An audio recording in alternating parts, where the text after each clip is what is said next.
L'AES veut se libérer de la France. Je les soutiens. Ils n'ont qu'à prendre leur ambassadeur. Tout ce qu'ils ont en Côte d'Ivoire, ils n'ont qu'à rentrer. Parce que la Côte d'Ivoire, c'est un pays pourri. C'est rempli de...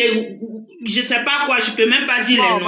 Ma soeur, je suis désolé. La Côte d'Ivoire n'est pas pourrie. C'est le gouvernement qui est pourri. Oui, c'est ce que je voulais dire. Ça m'a échappé au fait, parce que ce n'est pas la Côte d'Ivoire qui est pourrie. Sinon, je vais vous dire, on vous soutient. Matin, midi, soir, l'AES, on vous soutient. Si vous avez réussi à vous débarrasser de ces vermines, je sais que l'Afrique ira à l'avant. Parce qu'on est là, on fait un débat africain.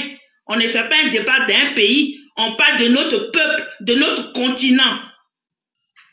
Là, on parle de notre continent pour qu'on soit bien. Regardez comme eux, ils se sont battus. Aujourd'hui, ils sont bien là. Nous aussi, on veut cette liberté. On ne veut pas que quelqu'un coupe notre argent. 80%. Lui, il garde ça et puis vous donne le peu. Pourquoi? C'est ce qu'on veut pas. On veut notre liberté totale, notre indépendance réelle. Donc, je soutiens l'AES matin, midi, soir. Je prie même Dieu pour que ce qui nous gêne là va partir. Et puis nous, on va avancer. Parce que la Côte d'Ivoire, on dit que la Côte d'Ivoire est devenue jolie, c'est ceci, c'est cela. Mais rentrez dans Yopougon, rentrez dans Cocody Angré, rentrez, allez-y dans le fond du pays. Vous allez voir. Alors, bonsoir. Des gens qui ne savent même pas réfléchir, ils pensent qu'à leur ventre. C'est pas bien. Pensez à tout le monde. L'Afrique en a marre des Occidentaux qui nous pillent matin, midi, soir.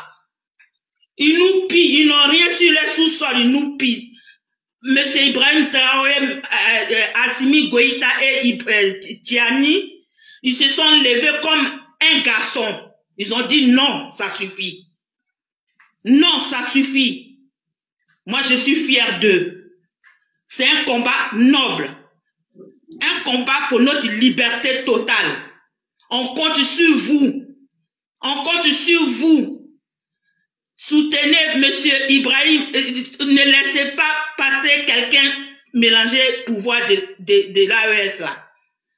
Soyez éveillés. Parce qu'ils sont prêts. Hein. Leur 43e Buma là. On dit que c'est parti. C'est pas parti, hein. Donc, soyez vigilants.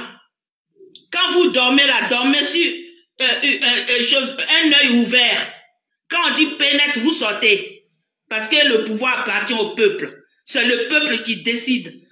Notre dictature qui est à Abidjan là-bas, quand tu parles, on te jette à prison. Tu dis un mot, on te jette à prison. C'est ça qu'on dit, on est bien. On est bien, le pays est bien, les Ivoiriens mangent bien. Moi, ma mère vit à Abidjan. Moi-même, je viens d'Abidjan. J'ai fait la fête là-bas. Il n'y a rien là-bas. C'est les nouveaux Ivoiriens qui sont arrivés, qui étaient dans leur campement là-bas. C'est leur première fois de venir à Abidjan, puis ils ont vu lumière. Donc, ça les a surpris. Sinon, nous qui sommes nés dedans là, il y a longtemps à Abidjan là, et Petit Paris, il y a très très longtemps.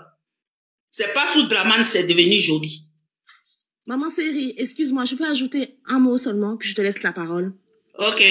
Je suis d'accord avec vous sur tout ce que vous avez avancé depuis le départ et autres. Et aujourd'hui, je voudrais dire aux Ivoiriens que vous dites ça, hein, aux fanatiques d'Ado. Vous dites qu'aujourd'hui, la Côte d'Ivoire est une démocratie. Mais aujourd'hui, en 2025, les Ivoiriens ne peuvent même pas se lever pour marcher, pour contester le régime dictatorial dans lequel ils sont. Ils ne peuvent pas. Tu parles un peu, tu vas aller en prison, tu vas aller à la Maca, tu parles un peu la cherté de la vie. Aujourd'hui, personne. On a des influenceurs, on a des personnes aujourd'hui dans notre pays qui ont les bras longs. Personne ne peut dénoncer ce qui se passe aujourd'hui en Côte d'Ivoire. Ils n'ont pas cœur. Parce que tout le monde est sous ce régime dictatorial que Alassane Dramane Ouattara nous inflige en Côte d'Ivoire. Et ça doit cesser. Ça doit cesser. Aujourd'hui, tous nos cyberactivistes, ils sont où? En exil. Ils ne peuvent même pas rentrer au pays. Parce qu'on sait ce qui leur attend, la prison. Voilà Peter 007. Au bout d'un moment, faut arrêter. Faut arrêter. Tous les jours, les gens parlent de la cherté de la vie en Côte d'Ivoire dans les marchés. Les Ivoiriens ne peuvent même plus faire le marché comme il se doit, avec le peu de popote qu'on avait en temps de Gbagbo. Tout ça, là, parler de ça, vous ne relayez pas les fausses informations, que de la propagande. Que de la propagande. Gbagbo là aussi, hein?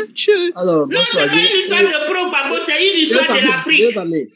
Mon cher, c'est une histoire de l'Afrique. C'est pas une histoire de pro-Gbagbo. Madame, vous n'êtes pas objective. J'ai vu votre bio. Voilà, vous êtes pro-Gbagbo, il faut l'assumer.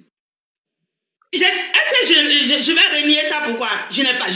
On parle pas de Gbagbo. Oui, nous sommes pro-Gbagbo. Oui, on l'a su. J'ai dit c'est qu'on est en train de parler ici. On parle pas de Gbagbo, on parle de l'Afrique. Parce qu'aujourd'hui, c'est lui qui a pu, c'est le président africain qui a pu emmener des idées panafricanisme en Côte d'Ivoire et en Afrique. On parle de l'Afrique. Aujourd'hui, les Français de la Côte d'Ivoire. Nous, on connaît les dictateurs. Il faut qu'elle soit libérée totalement pour qu'on puisse respirer, pour que nous aussi, on ait nos enfants, on les envoie à la crèche, on va ici, on fait ça, on les poponne, on va en vacances, on revient chez nous.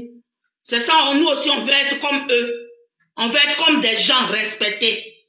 On veut aussi toucher le chômage quand tu n'as pas de travail. On veut aussi toucher la maladie quand tu es malade. Et puis tu peux pas travailler, on te donne la sécurité sociale te paye. On veut ça aussi chez nous. C'est tout ça là, le président Ibrahim Traoré, il est en train de réfléchir à ça. Donc on doit l'applaudir ce président. Il faut aller t'installer au Burkina, tu auras tout ça là-bas. Mon cher, une dictature, pas un trait. Souffrez de ça. Et tous les éléments sont là. Tous les éléments sont là, tous les éléments sont palpables pour dire aujourd'hui que la Côte d'Ivoire est une dictature et non une démocratie. Les Ivoiriens n'ont pas le droit à la parole. Ce n'est plus le pays. Vous plaignez que les Ivoiriens sont xénophobes, vous allez dire leur parce que le pays, l'Assemblée nationale, chaque mercredi, regardez le débat. Chaque mercredi, regardez le débat de l'Assemblée nationale, ce qu'on dit sur Draman. Comme vous ne voulez pas vous instruire. Regardez, écoutez au moins le français qu'on parle. La signification. Madame Seri, oui. C'est une technique de ma généralisation d'Alassane Ouattara. C'est une technique de manipulation pour mieux endormir les Ivoiriens. C'est une technique. Oui, il joue sur l'éducation pour que les Ivoiriens aujourd'hui n'aient pas accès à l'éducation correctement, convenablement, pour mieux les assujettir. Voilà où on est aujourd'hui. Donc, il veut créer un peuple ignare. C'est dans ça qu'on est. La vraie vérité, c'est ça. Et il a réussi. Il n'a pas encore réussi. On est encore debout. On est encore debout. On n'est pas encore tombé. Ça va aller. Ça va aller. Parce que Dieu, il y a un Dieu sur terre. Et ce Dieu-là, il est juste.